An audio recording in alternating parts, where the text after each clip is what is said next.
The neighbors used his pool without permission, ignoring all his requests to respect his space. But when his patience finally snapped, he did something no one could have predicted. What he did left the entire neighborhood speechless. Stay tuned, because you won't believe how this story unfolds. Before we dive in, let us know in the comments where you're watching from. And if you've ever dealt with a frustrating neighbor, tell us your story below. Clement Hart stood at the edge of his backyard, his fingers grazing the cool metal of the railing that overlooked the oasis he had built with sweat, sacrifice, and a relentless determination. The pool below shimmered like liquid sapphire under the golden embrace of the setting sun, its gentle ripples catching the last light of day. This was more than just water contained by concrete and tile. This was the culmination of years of struggle, a silent promise he had made to himself long ago.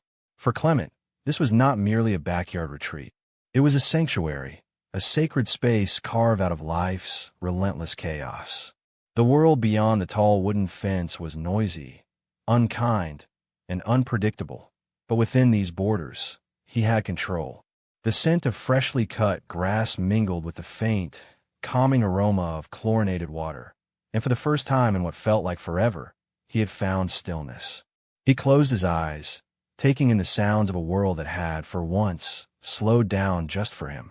The rustling of leaves in the late summer breeze, the rhythmic hum of crickets hidden in the bushes, the distant laughter of children playing, somewhere beyond his fence. That fence, he had built it high, not just as a barrier of wood and nails, but as a declaration. This was his, and his alone. Yet, despite his best efforts, peace remained elusive. At first, it had been subtle, almost laughable. A ball left floating in his pristine water, a pair of wet footprints on his deck. Then, it became a pattern. Murmurs, splashes, signs of life when he wasn't around. Clement had always known the world would find a way to challenge him, but he had never expected it to come in the form of those who lived just a few steps away. As he watched the fading sunlight dance upon the water's surface, a tightness coiled in his chest. He had fought for this moment. He had earned it. But something was coming, something he had not foreseen, and something that would test him in ways he was not prepared for. Clement had conquered storms in his life, but this was different, because the real storm was not brewing in the sky. It was living right next door. At first, it was small things, subtle, almost too minor to cause concern. A vibrant beach ball, its colors garish against the pristine blue of the water, bobbing gently in the shallow end. Wet footprints trailing across his patio, darkening the stone in uneven patches before disappearing beneath the sun's heat. Signs of an uninvited presence. Signs that, at first, Clement had dismissed with a furrowed brow and a quiet sigh. But innocence has a way of unraveling. And soon it did. It started as an occasional intrusion, an inconvenience more than a violation. Then, like a tide swelling against the shore, it grew. The Marshalls, his next-door neighbors, a family that seemed to carry the weight of entitlement, as if it were their birthright, had found comfort where they did not belong. Their children, small and brazen, clambered over his fence with the ease of practiced gymnasts, their laughter piercing the air, their tiny feet splashing into waters they had not been invited to enjoy. It didn't stop there. The teenage son, lanky and restless, began hosting secret gatherings beneath Clement's very nose. The sharp scent of chlorine mingled with the hushed whispers and muffled laughter of adolescence, their presence a shadow upon Clement's once tranquil sanctuary. Empty soda, cans discarded near the pool's edge, towels strewn haphazardly across his lounge chairs, the echoes of midnight cannonballs splintering his sleep.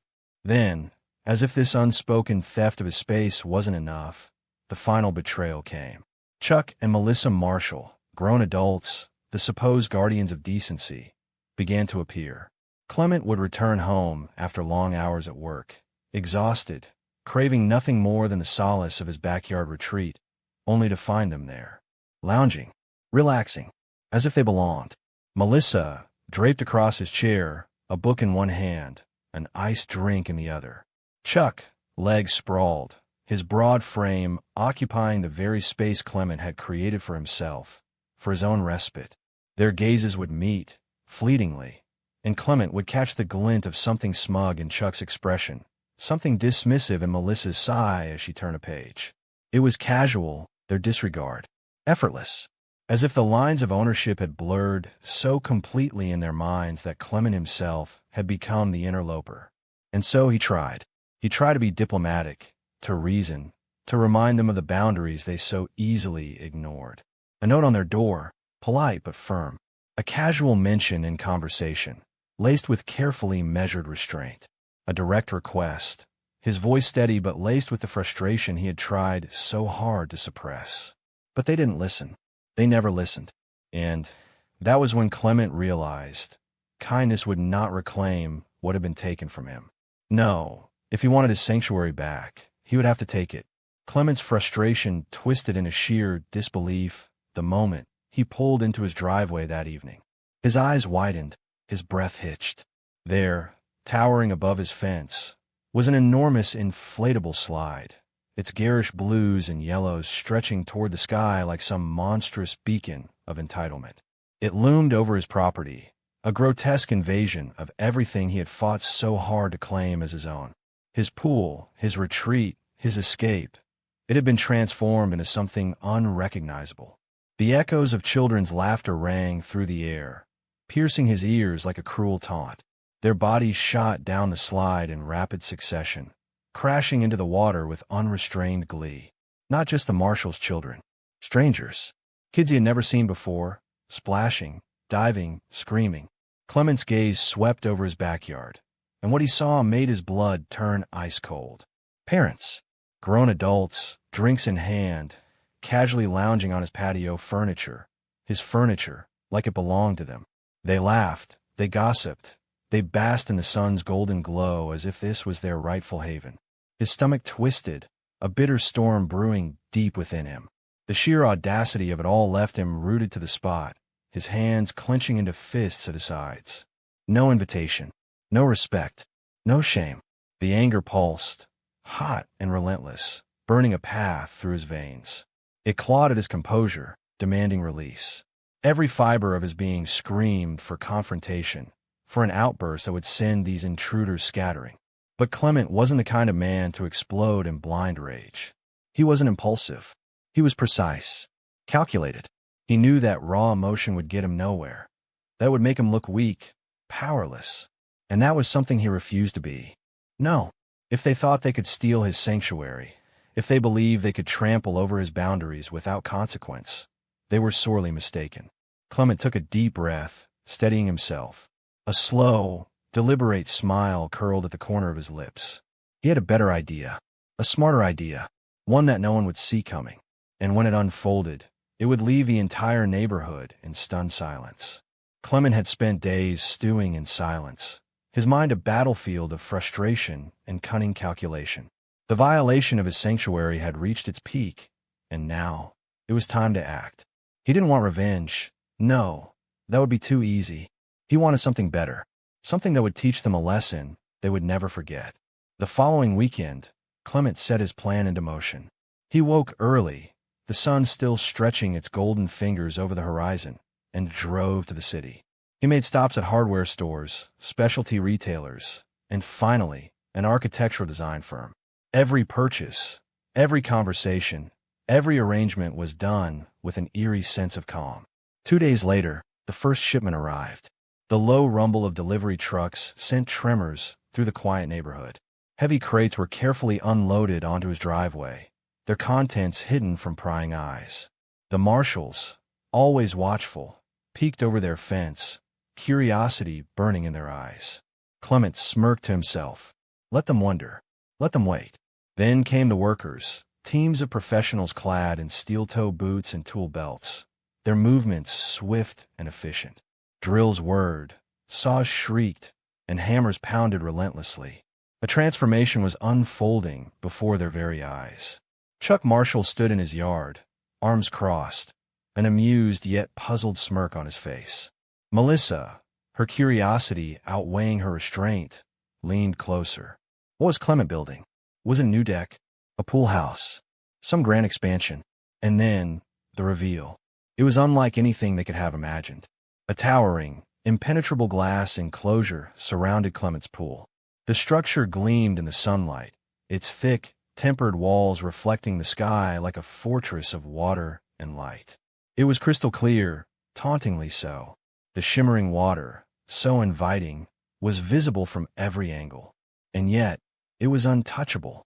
No gate, no door, no entry point whatsoever. Only Clement had access.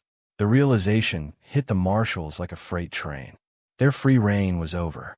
Their lazy afternoons, their stolen moments of leisure, their impromptu pool parties, gone, vanished like a mirage. Chuck's jaw tightened. Melissa's lips parted in stunned silence. Their children, once so bold, now stood frozen, their wide eyes darting from the glass to their parents, searching for answers that wouldn't come. Clement stepped outside, coffee in hand, and took a long, satisfied sip. He met Chuck's gaze and held it, the unspoken message between them loud and clear. This is mine, not yours. Never again. And for the first time since moving in, Clement felt true peace. The sanctuary was his once more. The moment realization set in, the neighborhood buzzed with indignation. The marshals fumed, their once carefree entitlement twisting into outright fury. Whispers spread like wildfire, weaving through fences and drifting across manicured lawns. The laughter that once echoed from Clement's backyard was replaced by murmurs of frustration, the hum of discontent growing louder by the hour. Chuck Marshall, the man who had lounged in Clement's chairs as if they were his own, now stood rigid at the fence, his knuckles white against the wood. Melissa paced their patio, her lips pursed so tightly they were almost colorless. Their children peered longingly through the crystalline walls of the enclosure, their noses nearly pressed against the impenetrable glass. It was right there, so close, so inviting, but it might as well have been on another planet. And then came the retaliation. Complaints were filed with the Homeowners Association, desperate attempts to paint Clement as unreasonable, unneighborly. Calls were made to city officials, grasping at any possible ordinance that could be twisted against him. Even veiled threats. Angry words murmured just loud enough for Clement to hear as he sipped his morning coffee on the patio. But Clement, he didn't falter. He didn't argue. He didn't retaliate with words or confrontation. He simply smiled. The war they had waged over his sanctuary had never needed shouts or fists. Clement had won not with aggression, but with something far more powerful, pure, calculated ingenuity. He had outmaneuvered them at every turn, leaving them grasping at empty air. The pool, once their playground, now stood as a monument to their arrogance. They had assumed his kindness meant weakness. They had assumed wrong. And the best part? It wasn't just the marshals who were cut off from the paradise they had stolen. The entire neighborhood, once so quick to take advantage of his generosity, now looked upon the shimmering water with envy, knowing they would never set foot in it again. But Clement had all the access in the world. On a particularly hot afternoon, as the sun blazed high and relentless, he stepped outside, towel slung over his shoulder. He met Chuck's glare with a knowing smirk before slipping through the hidden access, point only he controlled. The cool water embraced him, a silent victory, a final word that needed no voice. As he floated on his back, eyes closed, listening to the frustrated silence from beyond the glass, Clement knew one thing for certain. Peace had never tasted so sweet. Peace returned to Clement's backyard. The water shimmered under the sun, undisturbed, a pristine reflection of the solitude he had long craved. No more stolen afternoons, no more uninvited guests. Only the soft lapping of water against the pool's edge and the occasional rustling of leaves in the evening breeze. Clement had won. His sanctuary was his once more. And yet, life has a way of surprising us when we least expect it. One evening, as the sky blushed with the colors of dusk and Clement sat by the water's edge, enjoying the quiet he had fought so hard to reclaim, the sound of hesitant footsteps broke the silence. He turned. Chuck Marshall stood a few feet away, hands stuffed in his pockets, his usual confident posture replaced with something unfamiliar, uncertainty. His gaze faltered, flickering between the ground and Clement's unreadable expression. A heavy pause filled the space between them. "We crossed a line," Chuck finally admitted, his voice quieter than Clement had ever heard it. "I never meant for it to get this far." Clement studied the man before him. The same neighbor who had once lounged in his chairs without permission, who had let his children take what wasn't theirs, who had ignored every boundary Clement had tried to set. And yet, in that moment, he saw something different. Not an adversary, not an intruder, just a man who had made mistakes. A man who, in his own way, had only wanted to create moments of joy for his family. Something in Clement's chest loosened. The anger, the frustration, it wasn't gone, but it softened just enough. A lesson had been learned that day. Boundaries had been set, and more importantly, they had been acknowledged. Clement took a slow breath and nodded. "Yeah," he said simply. "You did." Another pause, one that felt lighter this time. And then, to Clement's own surprise, he gestured to the chair beside him. Chuck hesitated before stepping forward, lowering himself onto the patio seat.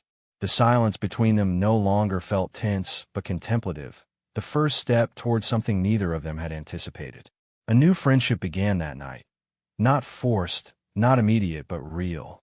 One built on an understanding of limits, of respect, of second chances. And as Clement gazed out at the peaceful waters of his pool, he realized something. Perhaps the greatest victories weren't just about reclaiming what was his, but about finding unexpected connections along the way. What do you think of Clement's solution? Have you ever had to deal with neighbors who don't respect boundaries? Let us know in the comments. And don't forget to like, subscribe, and share for more unbelievable stories like this one. Thank you for watching.